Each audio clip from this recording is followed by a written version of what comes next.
for many patients, especially the elderly and those with chronic back problems, a backboard can seem like a torture rack. The EVAC makes an excellent padding device for a backboard. The large size EVAC pads the area from head to the hips on most adult patients. Here's how it works. Place the large size EVAC on the backboard with the wide end at the head and the tapered end toward the foot. Remove a slight amount of air so the splint is like modeling clay with all the beads evened out. Now the splint can be easily held in place on the board during the log roll maneuver. The patient can also be placed onto the EVAC backboard combination with little or no modification of your vehicle extrication procedures. After positioning the patient on the board and before applying vacuum for the final fit, have a partner mold the top corners of the EVAC up around the patient's shoulders and head to form a snug head immobilizer. Cradle the patient's head with your hands at the base of the head by the shoulders while you evacuate the air from the splint. The EVAC should be under the patient's head and should not extend over the top of the patient's head. You can secure the patient with tape if desired. Here's another streetwise tip.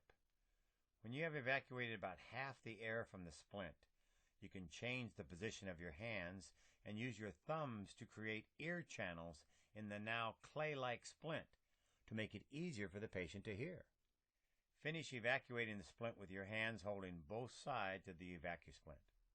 The polystyrene beads fill in at the voids at the lumbar, thoracic, and cervical spine areas, then lock in place when vacuum is applied, providing custom-fit comfort, support, and motion restriction that a board and head blocks cannot provide. Unlike other padding techniques, you get a perfectly contoured fit for each individual patient, plus a head immobilizer in one simple low-cost device. This method is also much easier and faster than traditional padding techniques and head immobilization methods.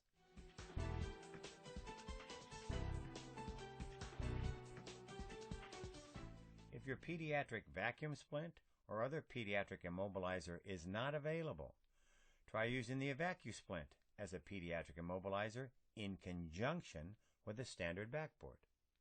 Lay the EVAC on your backboard just as we did for the head immobilizer application. Remember that depending on the patient's age, your patient may need more padding under the torso than under their head. Spread out the beads to meet the needs of your pediatric patient.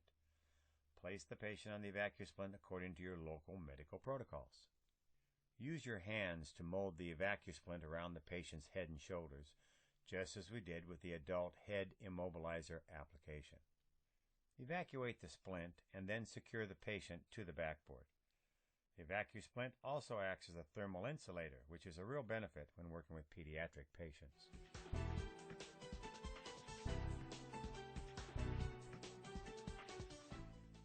The EVAC can be especially helpful when caring for a patient with a dislocated shoulder.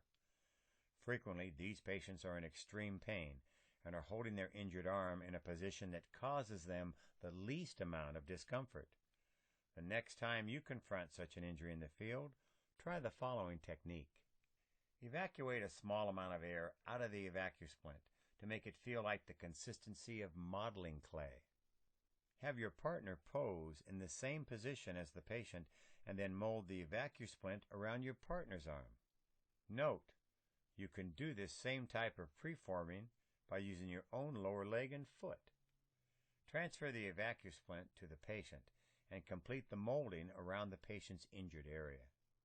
Evacuate the splint with the pump or your suction device and secure the straps. It may be necessary to use a backboard strap around the torso of the patient.